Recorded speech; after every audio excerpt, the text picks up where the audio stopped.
George Pelecanos is the best-selling author of novels set in and around Washington, D.C. He is also an independent film producer and a producer and Emmy-nominated writer on the HBO series The Wire, Treme, and The Deuce. A native-born Washingtonian, he now lives in Silver Spring with his family. Library Journal calls The Man Who Came Uptown a love letter to the power of reading and small acts of kindness. I would also call it a love letter to DC past and present, and cars. Always cars.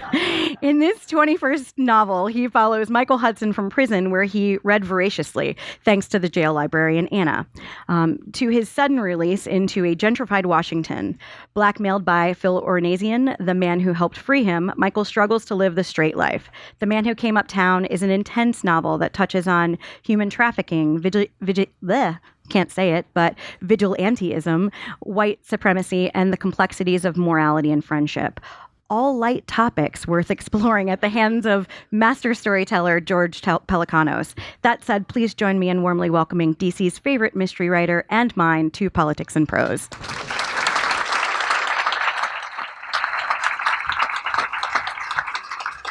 All right, thanks everybody. Can you hear me? Okay. If you're going to say anything today, please phrase it in the form of a question, okay? It doesn't matter. I'm very sensitive about that. It's good to be home. I've been out of town for a couple of years, and a lot of what I start when I was writing this book is sort of my reaction to coming back to Washington and seeing everything change so fast. And but you know, that's a problem for a middle-aged guy like me, right? It's not always a bad thing, but it's always a problem. I had been doing, for many years, I've been doing reading and writing programs at down at the DC jail, out at New Beginnings, places like that, and in various institutions around the country. And so I got to know the DC jail librarian, and I'm not sure if she wants me to say her name, but it's Danielle Zoller, and a very remarkable person. And at the time, the DCPL had installed a library there, but it wasn't a physical library. They didn't have a space or a place you could walk into and browse the shelves. So she was a mobile librarian. She would every day take a cart of books to a different cell block, whether it was juvenile, 50 and older, special needs, and she had staged these books to reflect what she thought would be the interests of those various inmates. And I was also, through her, doing book clubs down there where you just go down and discuss books that the inmates had read. And all this stuff gave me the impetus to write this book. I had a lot of material, basically. And so in this book, there's a guy named Michael Hudson, and let me just clarify that because everybody, even in the Post today, they said a convict, and they talk about him being in prison. The DC jail is not a prison. It's a holding facility for people who are waiting trial. And there are people who have been convicted of there's misdemeanors in there and repeat offenders, nonviolent offenders who are in for a very short period of time, but it's not a prison. The prisons are all out of town, by the way, now. There's no Lorton anymore. If you're someone in D.C. who gets convicted, you're shipped way out of state, and a lot of times you never see your family again. So anyway, this guy's in jail waiting trial on some charges. He was involved in an armed robbery, and he didn't have the gun. But being as where we are, if you are involved in any kind of crime involving a gun, whether you touched it or not, it's a mandatory 5-year sentence. And so he thinks he's going to go up for 5 years at least.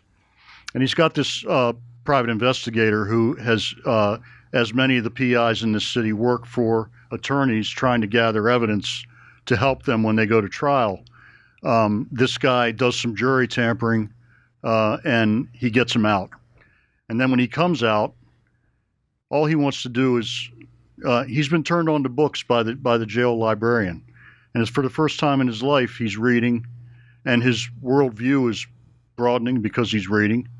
And all he really wants to do is get a library card and get a job. And he gets a job in a pizza place on 11th Street, and he's got a pretty good life. And he's living with his mom on Sherman in Columbia Heights. He's got a real nice life for himself, and then this guy darkens his doorstep and says, "You owe me." And thereby lies the conflict in the novel, is will he get back into the life, and how will he handle all of this?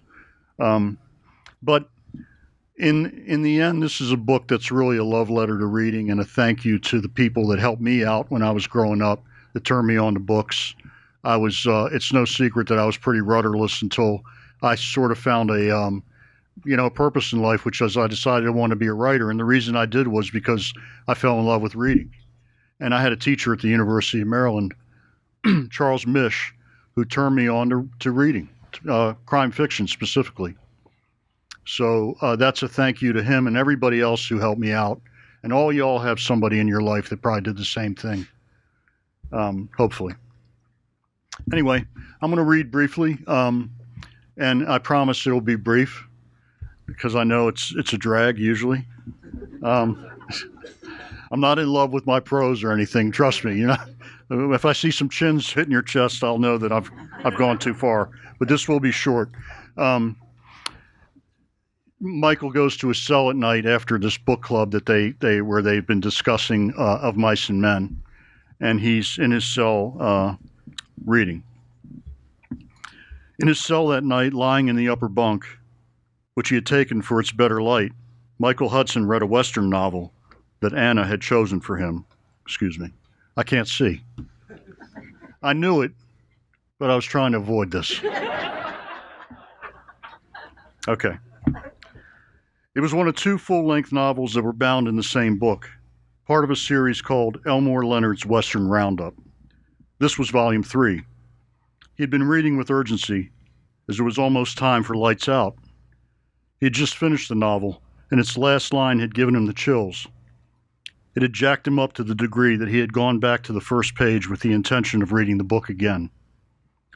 The name of the novel was Valdez is Coming. Michael reread its first 2 paragraphs. Picture the ground rising on the east side of the pasture, with scrub trees thick on the slope and pines higher up. This is where everybody was, not all in one place, but scattered in small groups. About a dozen men in the scrub, the front line, the shooters, who couldn't just stand around. They'd fire at the shack when they felt like it, or when Mr. Tanner passed the word, they would all fire at once. Others were up in the pines and on the road that ran along the crest of the hill, some 300 yards from the shack across from the pasture. Those watching made bets whether the man in the shack would give himself up or get shot first. Michael liked how the author set everything up real fast from jump. Like, without telling you too many details, you knew right away what was happening. It gave you a feeling and made you choose a side. There's a man in the shack, and he is outnumbered and outgunned, and there are many men on the high ground shooting down on the man who is alone, and there's a man in charge named Tanner who is giving the orders. Straight on, because most folks side with the underdog, you're hoping that someone helps the man in the shack and stops this man Tanner. The man you think is going to help is a Mexican constable and former soldier named Bob Valdez. He comes on the scene and does something, is tricked into it really, that is unexpected. And then Tanner, being who he is, does the Mexican dirt. Valdez is a man who's alone, and Tanner is powerful, and he has many men backing him up. So Tanner shoves Valdez because he can.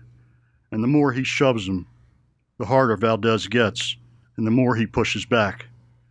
By the end of the book, Tanner realizes that he should have given Valdez what he wanted to begin with, which was not much at all. It wouldn't have cost so much. Picture the ground rising on the east side of the pasture. Picture it. The author, Mr. Leonard, is telling you to look at it, to see it in your head. It's a bold way to start the story, but it does what it sets out to do. Michael could picture the rise of the land and the pines, and the men in groups firing down on the one man who was cornered in his shack. And Michael could guess what wasn't on the page because of the vivid description of what was.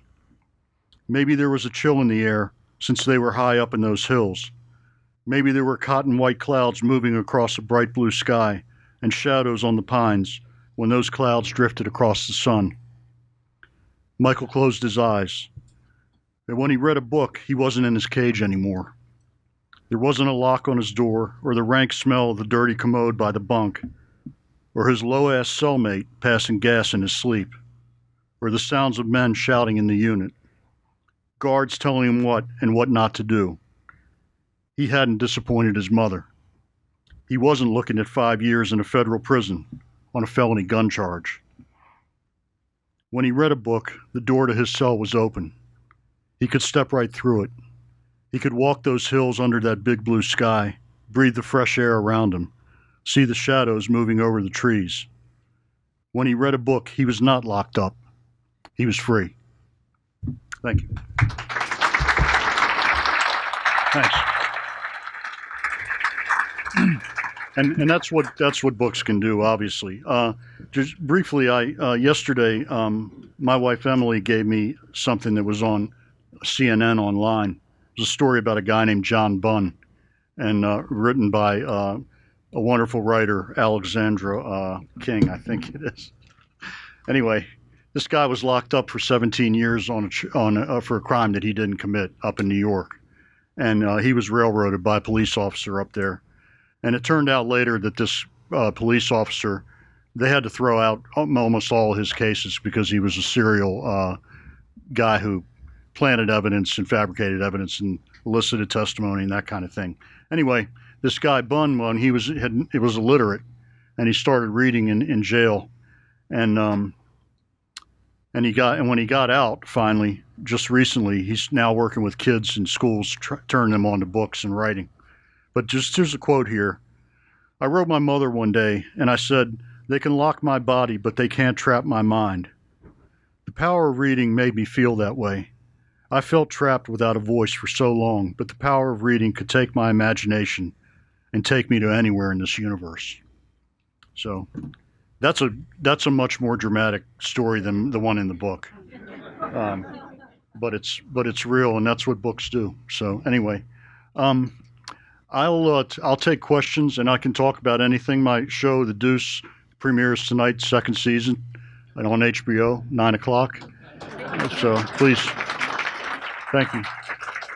And made a movie in Washington. Really, I can talk about that. But please feel free to ask questions. Yes, sir. I have a question, Mr. Pelecanos. All the various things that you do and do well, how do you have time? What's your schedule like? I compartmentalize everything. So when I'm making a television show, that's all I do, and then I knew I had a window to write a novel, and I really wanted to write a novel because I hadn't written one in a few years. So I just, instead of taking a vacation or something, I just buckled down and wrote a book in 5 months, and that's a 7-day-a-week proposition for me. So that's it. I've been working all the time for the last few years. But it's a blessing to be at my age and have, be able to work and be in demand. So there's no complaints whatsoever. Yep. Yeah. Hey. Hi. Could you describe your research process? Specifically, how much do you read? Like, if you're writing about a specific period area, how much time do you spend reading or hanging out with people who lived during that time, or cops or investigators? It depends on what the book is or the project. But I generally do a lot more hanging out and street research than I do library research or reading things. And I like to, I just like, for texture, I like to walk around the city, and at night I go into alleys with my iPhone, take beautiful pictures, and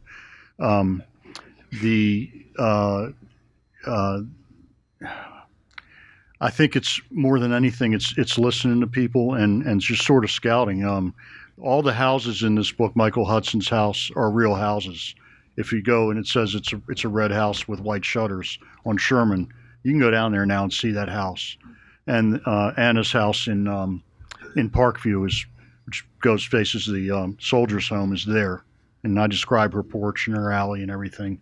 It's all got to be real for me to I can't get my head around science fiction or fantasy or anything like that. So it really has to be real. But and then I have a lot of connections after doing this for 30 years. I have a lot of people on both sides of the law that talk to me and like to talk to me because I don't burn them. You know, I never burn them. I always promise them, you know, you might see yourself in the book, but it's not going to, that person's not going to look like you and nobody will know. So yeah, it's a lot of research, but then the key for me is get to front load it all, because it's really easy when you're writing a book and you don't feel like working to say, well, I better go down to 11th Street and see if that house really looks the way like I remembered it, you know. You want to stay in the house and just work. Go ahead. I'm sorry. Is it possible to ask just a quick follow-up? Yeah. So you said you have people that will, you know, talk to you after, you know, writing all these books. So I imagine it was a bit trickier the first time, like for your in the first beginning. book. Yeah. It was really hard. I didn't know what to do. I didn't know anybody. But one thing I would do is I'd go down to the 4th District Station at night and I'd sign a release form and I'd go out with the police at night, because anybody in this room can do that. It's a citizen's right to do a ride along. And the other thing is I'd go to murder trials. It's also a right to walk into any trial. And I'd just sit there and listen to the voices on the stand, the poetry of it. I'm less interested in the procedural part of it than the language. So all that stuff is available to anybody. And I just encourage you to get out there and just get engaged with people and stuff like that. Thanks. Thanks. I had a nice chat with your mother-in-law before this. She mentioned there's a tie-in between you and this store. Can you mention The store? Yeah, she said you used to work here. No, I never. They didn't hire me. I never worked here. They when I was before I was writing my first book, I needed a job, and I really wanted a. Don't take this the wrong way, but I wanted a job that was not complicated. I had been working a lot of retail jobs on commission, and I was real aggressive, and then I was a bartender, and I needed like a straight job, a daytime job where I didn't have to like get too involved in anything. So I came here and I talked to Barbara Cohen, and they had a used bookstore across the street at the time. I don't know if you all remember that for a while. And I said, can I work there? And she said no. Because she said, you're not going to last. You're just going to, you're not that guy. You're just here you're just passing through. And but it would have been nice. I would have loved to work in a bookstore once. It's too late now. Yeah. Well, thanks so much for your great work across so many different mediums. Thank you. I wanted to ask. I'm a writer too. I have a book out called Mental Health Incorporated, but I'm very interested in your transition. What were the surprises or challenges you first faced transitioning from your novel writing to screenwriting, and how did you address them? In other words, what was surprising or challenging to you moving from one medium where you had established yourself as a great crime writer, to the screenwriting role and now co-executive producer of The Deuce? Yeah, making that transition. The transition was mental more than anything. I think the answer everybody always gives is a screenplay is dialogue and action. There's no prose involved. There's no backstory, or you can't really meander. But that can be learned. If you're a writer, you can do that. What was a little difficult was the socialization part of it, and being in a room with a lot of other writers who all have egos, including me, and sort of battling it out all the time. I had been left to my own devices by myself in a room for many years, just trying to work on my craft, and then you go in there and then people are critiquing your work also, which I wasn't used to, and being rewritten, which I was definitely not used to, and it was a lot to take, but it sort of put a chip on my shoulder in a way, because I saw some novelists that fell by the wayside for that reason. They're like, forget this, I'm not doing it.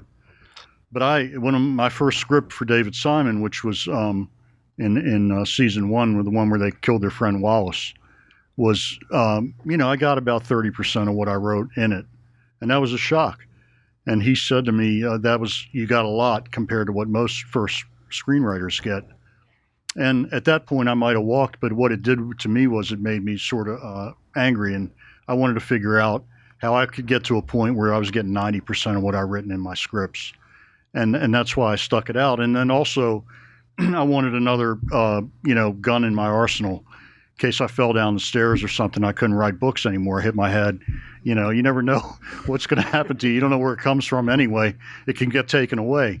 I wanted to know how to do something else. And I found that it's another thing that a lot of novelists don't like is standing on a film set for 14 hours a day. I actually like it. I'm into the process of it, all the way from pre-production to production to being in the editing room. I love making films, and for me it was good, but a lot of people can't take it. A lot of novelists. The other thing is Donald Westlake said one time when I was with him on a panel, and the late Donald Westlake, he said, why is it that a novelist is a god and the screenwriter is the handmaid to the gods, Right. but the handmaid to the gods makes more money than God? It just doesn't make any sense. So thank you very much. Thank really you. appreciate what you do. Hi, George. Aviva Kempner here. Hi, Aviva. Well, actually, I know another thing on George's resume when he was working for Circle Theaters. I mean, you did have a film background, right? Because when I started too. So my question is, as a fellow filmmaker, can you tell us about your film? When is it going to come out? And I hope you'll attest to the fact that we do and could have even more so a thriving film community in Washington. It's just not a place for B-roll. Thanks. You basically just gave the whole pitch right there. Yeah, but I don't know what your film's about, but tell us about it and when we can see it and tell all our friends to see it. Okay. Well, first of all, you alluded to it. So let me say, I worked for Jim and Ted Pettis for 9 years, and who are, such titans in the Washington film scene. Anybody that grew up here got their film education at the Circle Theater, and but also they're two of the finest men I've ever known, and they gave me my first break in the movie business. So, anyways, last year I made a film called DC Noir, in 100% shot in all 4 quadrants of the district. We didn't go outside the diamond at all. And, DC crews, DC actors when possible. We had 60 Howard University students interned with us. And the idea was to show everybody, including the DC Council, who were, I feel are behind this, that we can make movies in Washington, good movies. Now, this is a low-budget film, and hopefully you all will see it. We're working on selling it to a distributor now, and we'll probably go through the festival circuit. But we can do this here. And if there's one thing I want to be, associated with or known for before I check out, is starting a legitimate film industry in Washington, where people in Washington can live here, crews can live here, raise their families here, get out of their own bed in the morning and go to work. So the film is based on some of my short stories, and it's 4 directors, Banga Akinabi, who's an actor on The Wire, and Treme, and the Deuce, he plays Larry Brown, and Stephen Kinagopoulos, my son Nick Pelecanos, and I've directed one also. So that should be coming next year sometime. Well, as someone who's been making films for 38 years here in town, I agree. Our biggest hurdle, though, is, and I talk to council people all the time, is other states have tax incentives, which is a lot of reason why film crews film there, like, The Wire in Baltimore. So the big issue is... Well, that was a Baltimore story, but the Americans, Jack Ryan, all these shows should be shot in Washington. So it's up to you citizens to lobby your council people to say, hey, let's do tax incentives, and we could have a real film industry here. That's it. Thank you. Thanks, Aviva.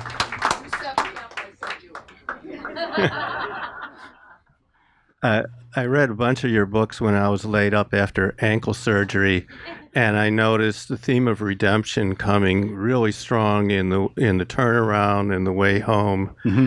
And I'm imagining it's also in this book. Yeah.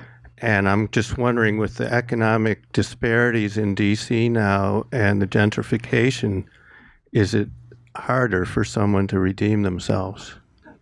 I mean, no, I don't think it is. I think I sort of alluded to, the danger of being too nostalgic for a guy my age, about Washington. But the fact of the matter is that if you go down to the three riot corridors, which I always go back to,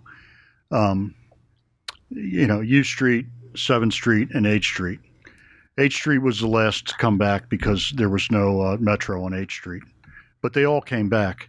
And if you go down to H Street now, there's lights on all the way down H Street. But just 15 years ago, there was nothing going on there. And those lights are jobs.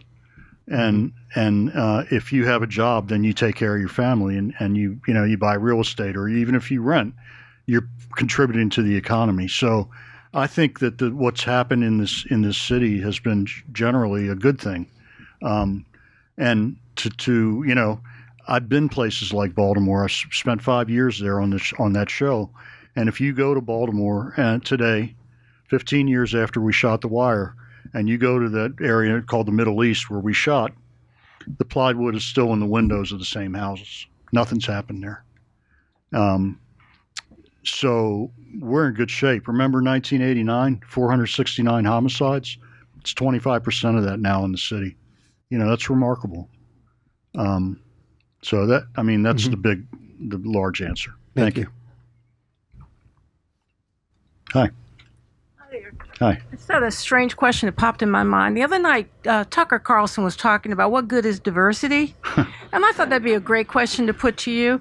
How has, because I know your background growing up in the diner with your family and the rest, can you explain a little bit about how your experience in a diverse community and diverse settings has affected the way you view the world and the way you compose and write? Yeah, I think it's it forms you, whether you're a writer or not, whoever you are. It changes the way, or it affects the way you look at the world. And if you're not for that, you're pretty much defective. I can't. Yeah.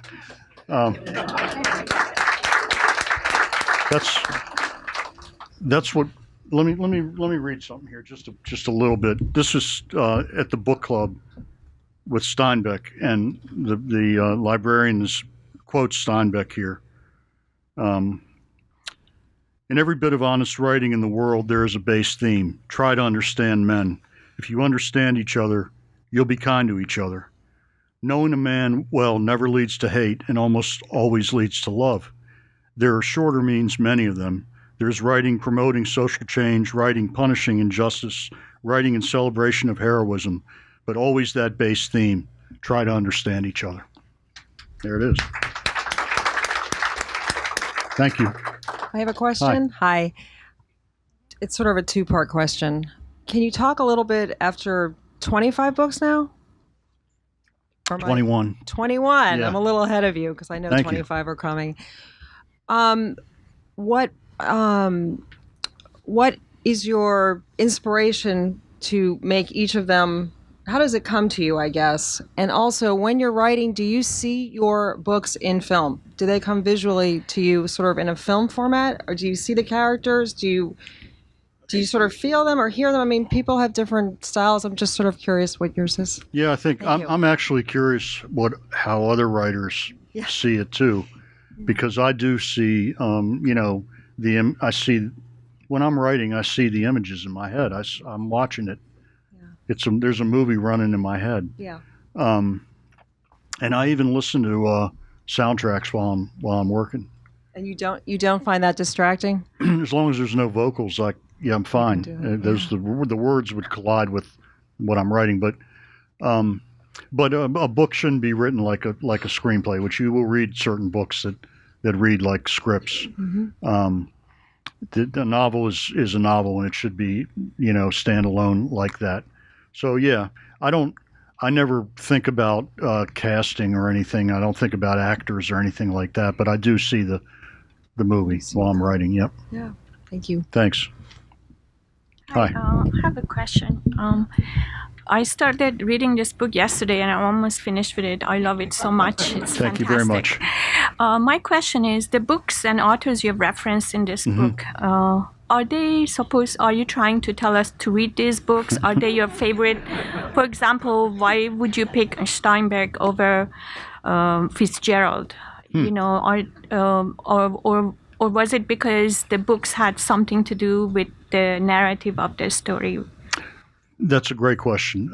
There is an element of me promoting books that I like in this novel, Right. but there's also the thing that I just read for the Steinbeck quote comes into play later on when the main character is making a decision about doing something or not.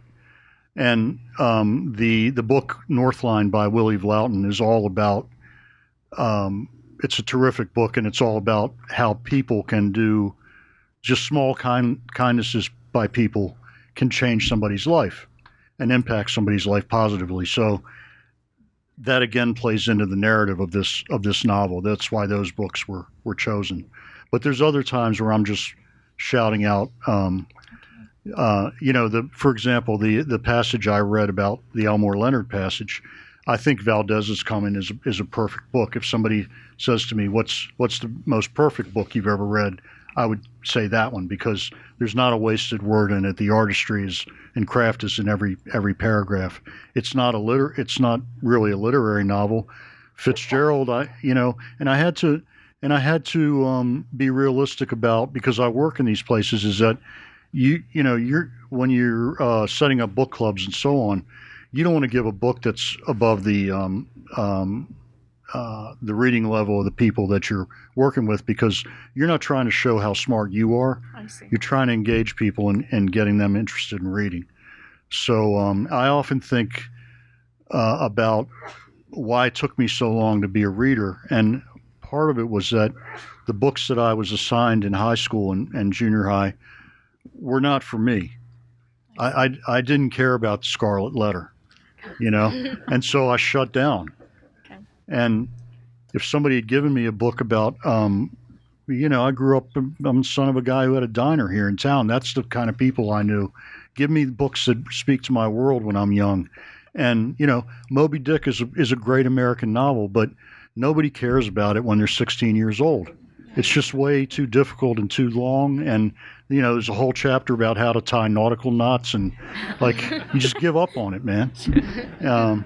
So Okay, that's thank you. why. Thank you. Hope you enjoy it. Hi.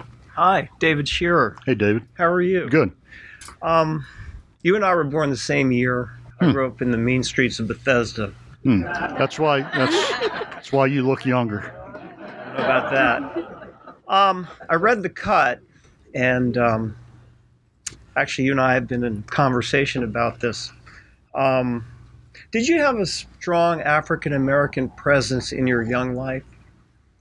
Because I believe one of the characters, white character, adopts an African-American child in that book, a Greek family. Yeah, well, that's my family. I mean, my wife and I have two black sons and a Latina daughter. So. Right, which I think is just unbelievable and fantastic. I mean, but thank you, but it doesn't mean I'm a good person or anything. No, but, necessarily, you know what I mean? No, but it means that you think outside the box. And so my question was, in your own childhood, in Silver Spring, in the times of Giffords and Chrisfields, if obviously you know. Chrisfield's still there. It sure Just is. drove by it. So did you have any strong African-American figure in your life growing up, or was this something, an affinity to the African-American cause, perhaps, that came later in your life? I mean, there's a lot of people in this room that remember Washington the way it was. And when I was a teenager, it was roughly about 75% black. Right. The song Chocolate City says the last percentage count was 80, and that was the early 70s. It was a black city, so you can't help it. And I was very curious, very curious guy. I played basketball all over the city and always wanted to get into town and figure out what was going on. So you can't help but be exposed to other people. That's what it's all about. Is the fear of the unknown is what causes all these problems. So, and That's beyond that. I can't really say because I don't want to say like that. I don't want to insinuate that I'm down with black people or something like that. I'm just a middle-aged Greek guy with a big nose. You know what I mean? So, thank you. Hi. I just wanted to see if you ever thought about writing for children, like teaching them all of these lessons. Thank you. I did want to write a juvenile book once, and I tried it, and I try not to get too graphic here, but it was about a dog, and you saw the book was through the eyes of the dog, and as I was writing it, I got to the point where I said, you know how like a dog is laying in the bedroom when the man and the woman are making love, you know, like what's he thinking? And so, like, are you hurting him? Are you hurting her? You know, and then I had the scene where the dog gets kind of aroused and he goes out and leaves the house and he goes and finds somebody in the alley like him. And so I sent it up to New York. And the publisher, the lady, was like, "What were you thinking?"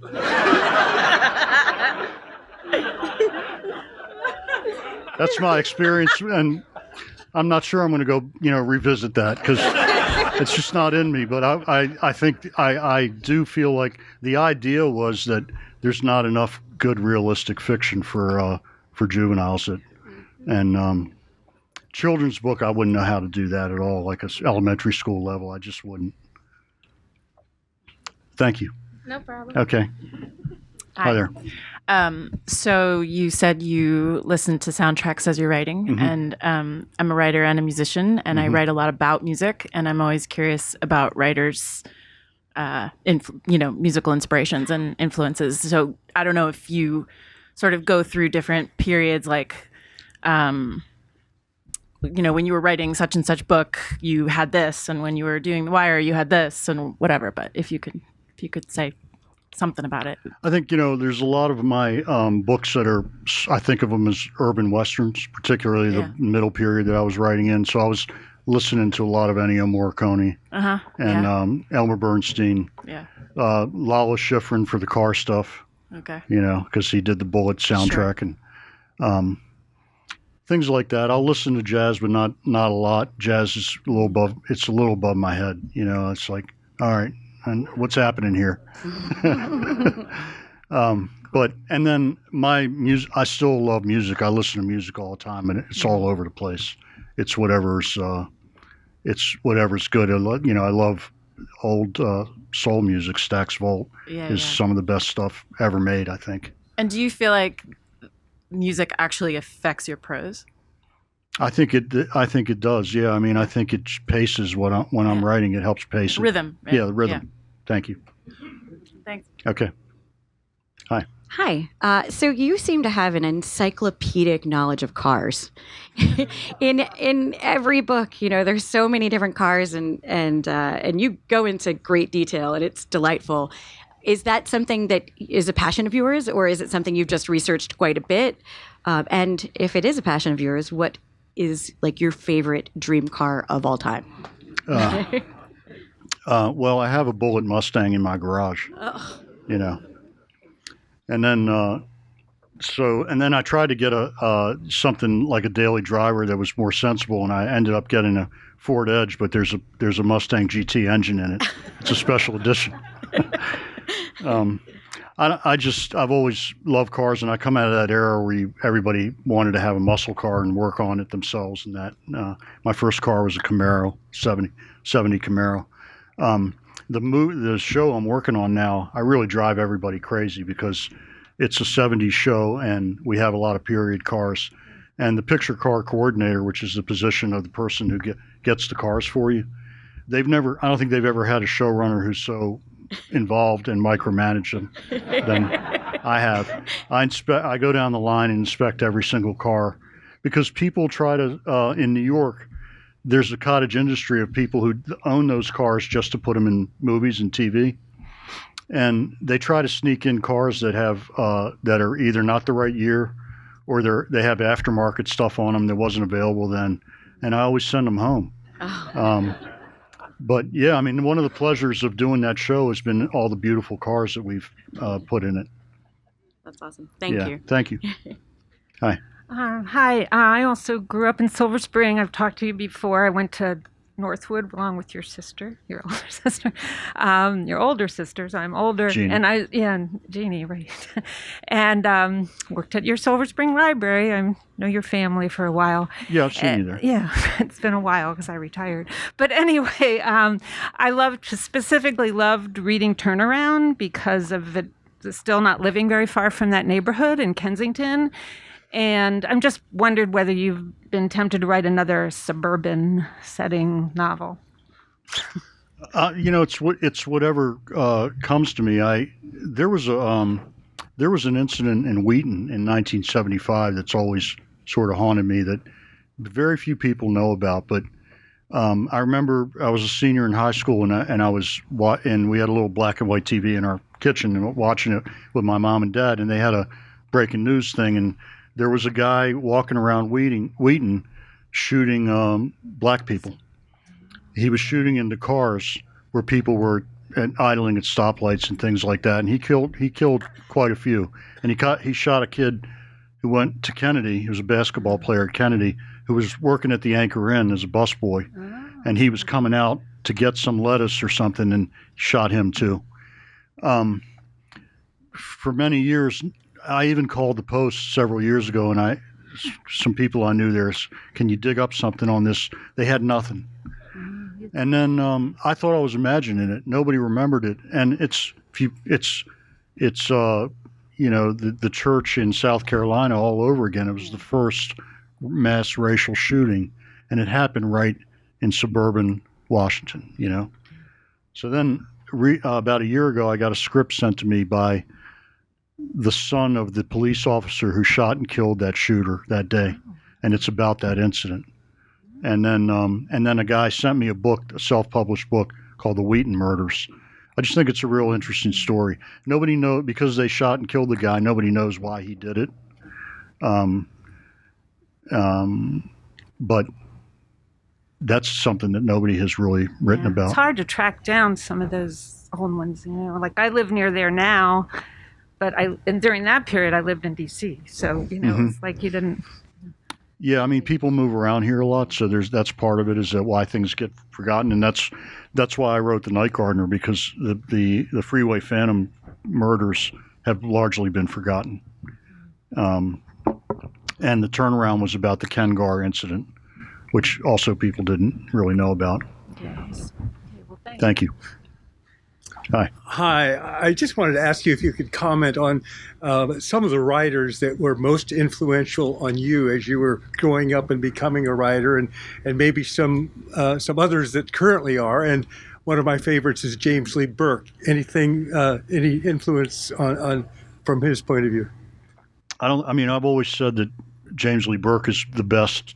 When I say the best, his prose is the most beautiful of any of the crime writers. And he's a gentleman. I got to know him, and he's a really very nice person. So that's always nice. I did a New York Times by the book thing a couple weeks ago, and I listed a lot of my influences. And in that class, the crime fiction class I took, of course, Mr. Mish, he had us read Chandler, Hammett, John D. MacDonald, Ross MacDonald. Mickey Spillane is not a great writer, but we read him, and John le Carré. And then Elmore Leonard has always been a big influence on me. He changed crime fiction in a way that really nobody had done for many years. That's where the turning point sort of is. Yeah. I prefer his westerns, actually, but Hombre is a very good book too. But I'd say Elmore Leonard is the biggest influence. Thank you. Yep. Hi. So I have a comment and then a question. Mm-hmm. So I actually thought about you when I was reading Ron Stallworth's book before the movie came out. And can you hear me? All right. This is better? Yeah. Okay.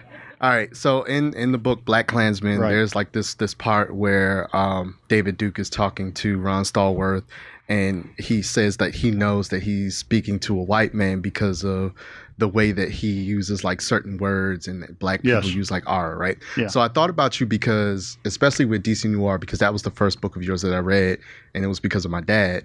I noticed that you seem to really capture like this essence of being black in DC during the 70s and during the 80s. Mhm. So I grew up in DC during the 80s and the 90s. So it's really cool reading a lot of your books because you do a very, very good job like capturing like this essence that is DC, and even watching like your latest show, being in New York too a lot because I had an uncle who did some really underground stuff.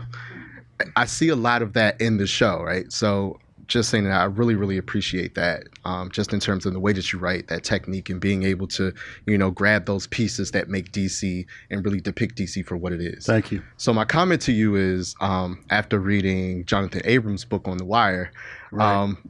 He's a good guy. yeah, I thought it was interesting that you are now known unofficially as the guy who killed off all the characters on the show. How was it when you like went in for like readings, and did people like cringe when they saw your name, or like how did that It's work? true. Some of the actors claimed that when they saw my name on a script, they dreaded reading it. And now being, the Deuce is my show, so I have to call the actors and tell them this is your last appearance on the show. Nice. And which I had to do a few times this season. And so far it's gone pretty well. It didn't go well with Idris Elba on The Wire. He's a great guy, but he was very upset when that script dropped. But the thing of it is it for whatever reason it ends up being the actors that we like too. It's not like we're trying to get rid of anybody. It has, if it makes sense in the story, then we have to do it. Right. So, did you see the movie Black Klansman, by the way? Yeah, I did. Did you like it? I thought when I was watching it, I noticed that it would be parts that were completely different from the book. The book the book ends abruptly. So I get the whole screen making process. I thought the movie wasn't bad though. Like it was, I thought agree. the book was better though. Yeah, I haven't read the book yet, but I'm looking forward to it. Thank you. Thanks. Hi there. Hi, how are you? I'm good, and thanks. thank you for what you're doing. I am one of those native Washingtonians, like third generation, and I can tell by know your attitude. yeah. Oh, I claim it. I claim it. And I know every street you speak of. Sherman Avenue, had family lived there, grew up in Parkview, Water Street, Otis Places, where I grew up, that whole area. I know it all like the back of my hand. You can't lose me in D.C. anywhere. But the D.C. of the 60s and 70s was quite different than the D.C. of the 40s and 50s. And so my question to you is, would you consider doing something, whether you did it in flashbacks or dreams, on the 50s, the 40s and the 50s, and why there is the lingering anger and angst among various different cultural groups in D.C.? Well, I have written, The Big Blowdown is set in Yes, the 40s, and Hard Revolution starts in 1959 and goes through the riots of 68. So I've really done that. Yeah, I mean, and obviously you read this book. Maybe in screenplay and stuff, yeah, in writing there's films. a chapter in this book where there's a mailman who's, my age, who's talking to the young guy who's the protagonist of this book, and he gives him the Marion Barry story. I worked for him, served in 3 of his cabinets. Okay, so I bet I know stuff that you don't know. And they don't either, but I don't talk about it because I am a Barryite. I served in the Barry Army, and a big supporter, and I don't let anybody talk about him because they don't know what they're talking about. They know what they read, they know what they maybe saw on TV, but they don't know the man and his works. Well, that's what this chapter's about. It's explaining to people what the big question is always, why did they continue to support him, meaning Black Washington? And that's what I tried to explain in the book. Yes. And the way I did it was I took this character who's a mailman, a middle-aged mailman, like I said, my age, and he was living in Berry Farm in the 60s, and his father was out of work. Absolutely. And Mr. Berry and Mary Treadwell started Pride Incorporated. Mm-hmm. His father got a job. Mm-hmm. And this kid saw what his father going to work every day and the pride he had in, that he was helping his family and so on. And then a few years later, the kid goes and gets in the summer job program. Absolutely. And which and Mary the Youth and Barry Leadership started. Institute, that's right. And that's how he gets into the workforce and learns how to work. And then later on, Mayor Barry builds all these retirement homes on east of the river, which they never had any. Citizen housing, right? And his mother goes and into one of them. wellness centers and a nursing home. Right. But go And his ahead. mother gets put into one of them. So Barry's, in the book, he's fictionally taking care of this kid, his father, and his mother, all these generations. And he acknowledges that the man had his human frailties and faults, and you can, we all know what they were. But also, he basically created a black middle class in Washington, or made it possible for the black and middle class. 80% of them moved to Prince George's County, and that's why it's Right. known as Ward Number 9. Yeah, Ward 9. They hate when you say that. But go ahead. Well, it's true. It's very true, and I know many of the people that did that. But thank you very much, and Thank we you. loved the character that Dellums played, and you just nixed him too soon. Oh, Eric. I like Eric. I just said I like the actors. He had to go. Keep him working. Do a Barry thing, and keep him working. Thank you. Thank you. I do want to say, since it was brought up about race and all that, is one of the people the book is dedicated to is the writer Charles Willeford. And Charles Willeford wrote a book called Pickup, which when you're reading this book about this couple, this man and this woman, and everywhere they go, people want to fight the guy when they go into a bar, and you don't know why. They're alcoholics and they've got a rough life. And at the end of the book, the very last line reveals that the man was black and the woman was white. And it makes you want to go back and read the book again because you have a whole different understanding of what this book was about. So I tried something with this. My last line of this book echoes the last line of Pickup, just the words walking in the rain. But the race of the characters are never identified in this book.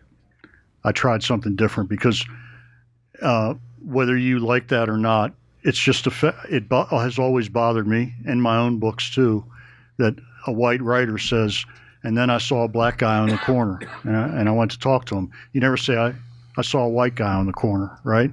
And the same thing it's usually the same thing with black writers. They'll identify white people, but not black people. And, maybe, I don't know, maybe you don't like it or maybe it doesn't work. I don't know, but at least I tried something to move us forward a little bit. You know what I mean? But that's why, if you're wondering, it was a deliberate, because the first thing my editor said is Michael Hudson black? And I just said, well, read the book. There's clues throughout that culturally and so on, and where, the neighborhood he lives in. But I didn't identify him as such. Okay. Yep. Hey, George. Hi. I always, unfortunately, your old email account doesn't work anymore, so haven't been able to send you this. But I want to know, because there's so much music, as we talked about in your books. Yeah. Will you ever do something specific to the DC music scene, whether go-go or alternative, focusing on that community? I think, I don't think I'll write a book about it, but there's a lot of stuff about the punk scene in this book. Like one of the lawyer, Matthew Mirapol, was in a Discord band, and in DC Noir, I have a scene in a go-go with Backyard Band is playing on stage, and in the movie DC Noir. So. I was always glad you mentioned Tom Terrell in one of the books. Yeah, Tom T. Yeah, it's great. I feathered that stuff in, but I'll probably never write a music book per se. Thank you. Anybody else? All right. Oh, thanks, man. Thanks a lot, everybody.